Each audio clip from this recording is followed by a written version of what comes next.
অমিক্রনে যুক্তরাষ্ট্রে বাড়তে পারে আক্রান্ত ও মৃত্যু, বাইডেনের সতর্কতা। ব্রিটেনে ফের রেকর্ড শনাক্ত, নতুন ঢেউয়ের শঙ্কা বরিসের।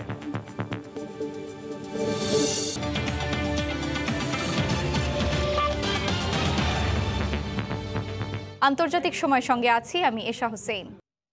করোনার নতুন ভ্যারিয়েন্ট ওমিক্রন লাগামহীনভাবে ছড়িয়ে পড়ছে। শীতে ওমিক্রন সংক্রমণের হার ও মৃত্যু উদ্বেগজনক হারে বাড়তে পারে বলে সতর্ক করেছেন যুক্তরাষ্ট্রের প্রেসিডেন্ট জো বাইডেন।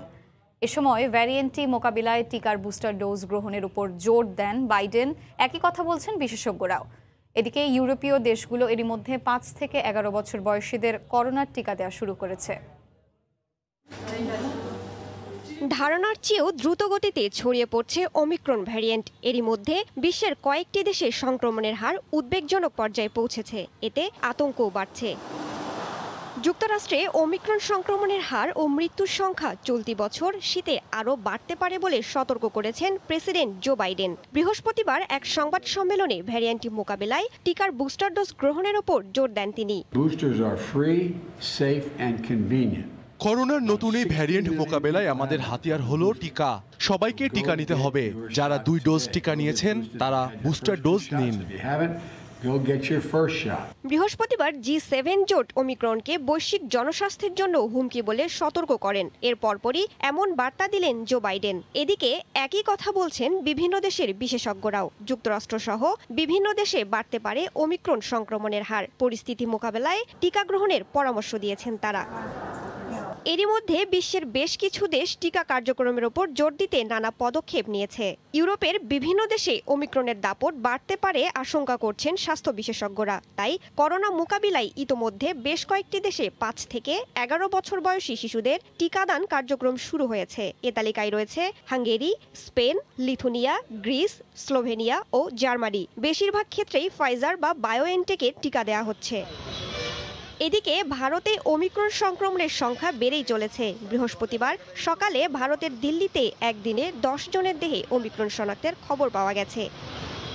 রাইসা জান্নাত, সময় সংবাদ। আবারও রেকর্ড সংখ্যক করোনা শনাক্ত হয়েছে যুক্তরাজ্যে। মহামারীর শুরুর পর থেকে গেল একদিনে সবচেয়ে বেশি সংক্রমণ দেখেছে দেশটি। স্থানীয় সময় বৃহস্পতিবার যুক্তরাজ্যে নতুন করে 88,376 জনের শরীরে করোনা শনাক্ত হয়েছে। এর মধ্যে নতুন ধরন ওমিক্রন আতঙ্কে সবাইকে সতর্ক থাকার আহ্বান জানালেও লকডাউনের সিদ্ধান্তের বিপক্ষে ব্রিটিশ প্রশাসন।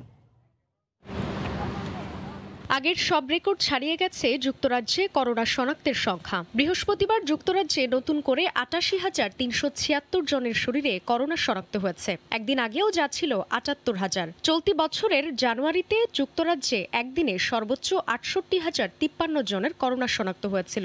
এখন পর্যন্ত দেশটিতে প্রায় 1,11,00,000 মানুষের শরীরে করোনা শনাক্ত হয়েছে। মহামারী শুরুর পর সংক্রমণ শনাক্তের সর্বোচ্চ সংখ্যা পৌঁছানোয় সতর্ক থাকার আহ্বান জানিয়েছে প্রশাসন।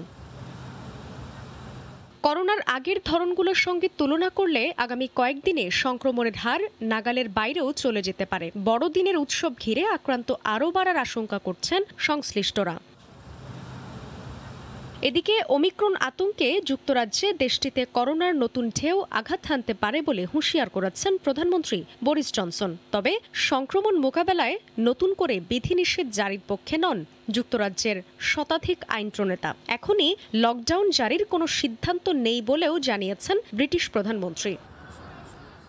জান্নাতুল সাদিয়া, সময় সংবাদ। করোনার নতুন ভ্যারিয়েন্ট ওমিক্রনের তাণ্ডবে দিশেহারা দক্ষিণ আফ্রিকা। মহামারীর বিস্তার ঠেকাতে আন্তর্জাতিক ভ্রমণ নিষেধাজ্ঞায় পথে বসতে চলেছে দেশটির পর্যটন শিল্প। বিস্তারিত জানাচ্ছেন মিজানুর রহমান রাসেল। প্রাণঘাতী করোনা ভাইরাসের ৪র্থ দফা সংক্রমণে দিশেহারা দক্ষিণ আফ্রিকা। ওমিক্রনের বিস্তার রোধে নেওয়া হয়েছে নানা পদক্ষেপ। তবে আন্তর্জাতিক ভ্রমণ নিষেধাজ্ঞায় সবচেয়ে বেশি ক্ষতির সম্মুখীন দেশটির ট্রাভেল অ্যান্ড ট্যুরিজম শিল্প। কয়েক দফা লকডাউনে ফ্লাইট বন্ধ থাকায় বিপাকে পড়ছে দেশটির পর্যটন শিল্পে জড়িত প্রবাসী বাংলাদেশি ব্যবসায়ীরা। তারা বলছেন এই শিল্পে টিকে থাকায় এখন চ্যালেঞ্জ হয়ে দাঁড়িয়েছে।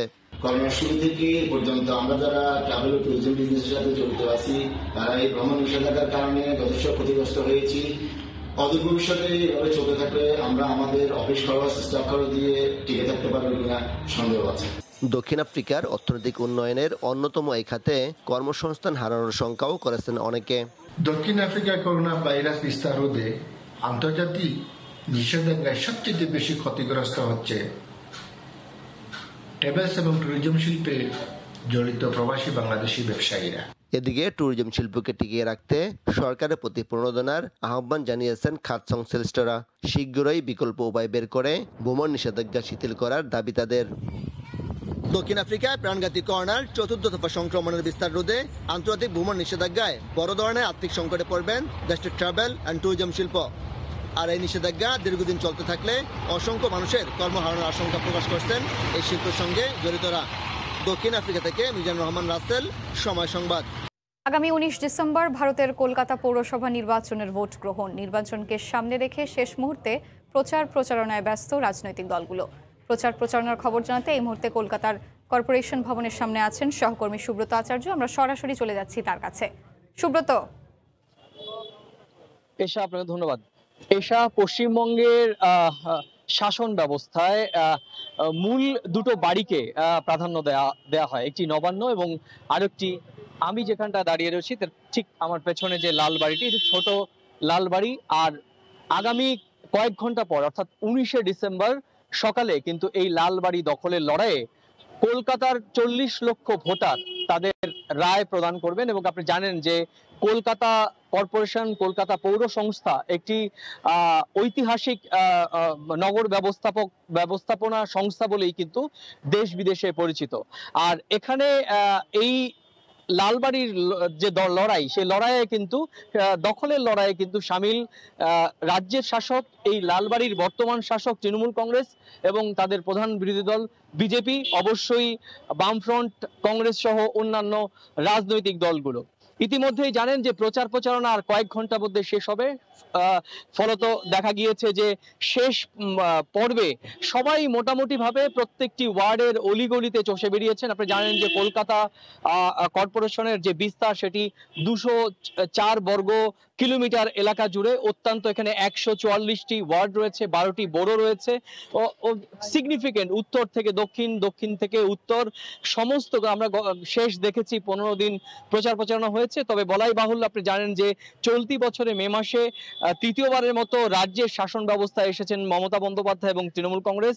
আর এই বাড়িটি কিন্তু পরপর দুই দফায় দখলে রেখেছিলেন তারা। ফলত শাসকদের কাছ থেকে লড়াইটি প্রায় একচেটিয়া হবে বলেই আশা করেছি। কারণ আপনি জানেন যে উপনির্বাচন, বিধানসভা নির্বাচনের উপনির্বাচনে যে 7টি আসন হয়েছিল, সেই 7টি আসনও কিন্তু একচেটিয়া বিরোধী শূন্য করেছিল তৃণমূল কংগ্রেস। ফলত 144 আসনের যে লড়াই, সেই আসনেও কিন্তু সংখ্যাগরিষ্ঠতাই শুধু নয়, তৃণমূল কংগ্রেস বলছে যে এবার কিন্তু 144-এর মধ্যে 144টি তাদের দখলে যাবে। কারণ তৃণমূল কংগ্রেস কলকাতা এবং বৃহত্তর কলকাতার বিধানসভা ফলাফল নিরিখ বলছে যে এখানে কিন্তু অন্যান্য রাজনৈতিক দলের ভোটের যে পার্সেন্টেজ সেটি কিন্তু অত্যন্ত কম। অর্থাৎ 144টি আসনের মধ্যেই যে তৃণমূল কংগ্রেস যে দখলে থাকবেন, অর্থাৎ তারা যে লড়াই রাখবেন, সেখানে কিন্তু পরিষ্কার। আপনাকে জানিয়ে রাখি, সবশেষ নির্বাচন হয়েছিল 2015 সালে এবং তখন কিন্তু 124টি আসন নিয়ে এককভাবে এখানকার কলকাতা কর্পোরেশনের বোর্ড গঠন করে তৃণমূল কংগ্রেস এবং মেয়র হিসাবে ছিলেন ফিরহাদ হাকিম এবং ডেপুটি মেয়র ছিলেন অতীন ঘোষ। এবার ওই সময়কার বিজেপি মাত্র 5টি আসন পেয়েছে, বামফ্রন্ট 13টি পেয়েছে এবং কংগ্রেস 2টি আসন পেয়েছিল। তবে এবারের ফলাফল কিন্তু বিভিন্ন রকমের যে সংস্থা জনমত জরিপ, তাতে কিন্তু তৃণমূল কংগ্রেসের পক্ষেই রায় যাবে বলেই মনে করছেন বিভিন্ন জনমত সংস্থার প্রকাশিত এখনো পর্যন্ত যা জরিপ। এবং আমরাও ভোটারদের মধ্যে যে পালস বুঝতে পেরেছি, তাতেও শাসক দলের পক্ষেই কিন্তু হাসির যে আগাম হাসি তাদের মুখে ফুটে উঠেছে। কারণ এই লড়াইটি অনেকটা একতরফাই। কারণ বিজেপি আমরা দেখেছি, বিজেপি কোথাও গিয়ে ব্যাকফুটেই ছিল, কারণ প্রচারণা শাসকদের দলের উপরে পেরে ওঠেনি। সেক্ষেত্রে অনেকটাই এগিয়ে ছিল বামফ্রন্ট এবং কংগ্রেস। আমরা দেখেছি বামফ্রন্টের তরুণ তুর্কি এবার প্রার্থীও তারা অনেক বেশি তরুণদের প্রাধান্য দিয়েছে।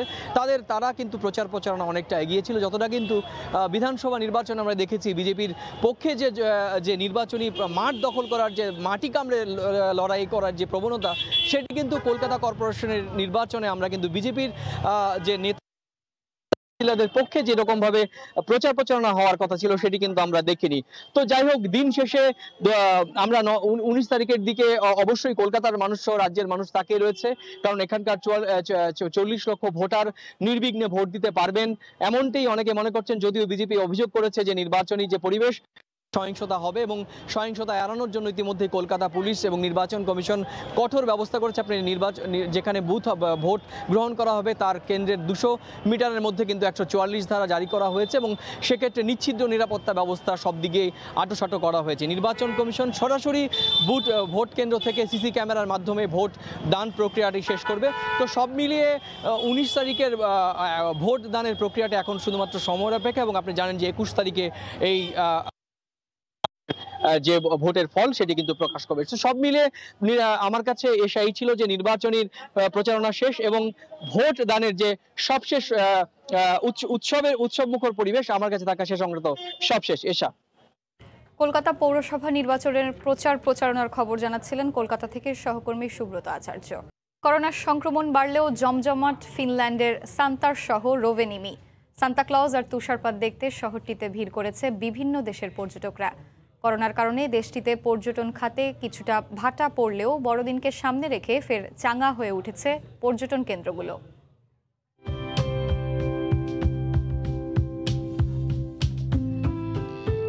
নিজ বাড়িতে বসে আছে আসল সান্তা ক্লজ, পড়ছে তার কাছে পাঠানো চিঠিগুলো। বলছি ফিনল্যান্ডের সান্তার শহর রোভেনিমির কথা। বাহারি সব আলোয় সজ্জিত শহরটি যেন জানান দেয় এসে গেছে বড়দিন। সান্তা শহরের এই দিনটিকে স্মরণীয় রাখতেই ছবি তুলছেন পর্যটকরা। ভারী তুষারপাতের সঙ্গে সান্তার সাক্ষাৎ যেন বড়দিনের আনন্দকে বাড়িয়ে দিয়েছে আরো কয়েক গুণ। গতকাল আমরা সান্তার শহরে গিয়ে সান্তার সাথে ছবি তুলে এসেছি। আজ সান্তা পার্কে যাব।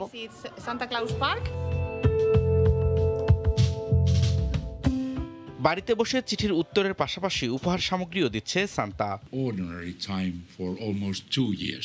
ল্যাপল্যান্ডের শহর রোভানিমি থেকে সবাইকে স্বাগত। আমরা 2 বছর যাবৎ সুন্দর সময় পার করছি। এটিকে যদি কঠিন সময় মনে করি তাহলে একবার ভাবা উচিত 6 বছরের শিশুর কথা, যে তার জীবনের 1/3 সময় করোনার মধ্যেই পার করলো।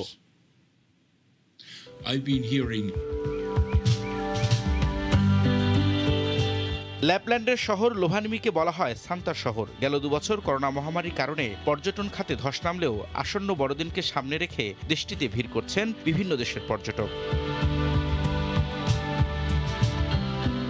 এবারের উৎসবকে কেন্দ্র করে পর্যটক বাড়ায় গেল প্রায় 2 বছরের লোকসান কিছুটা কাটিয়ে উঠবে বলে আশাবাদী দেশটির ব্যবসায়ীরা। রবিউল ইসলাম আওলাদ, সময় সংবাদ। এ ছিল আন্তর্জাতিক সময়। সঙ্গে থাকুন সময়।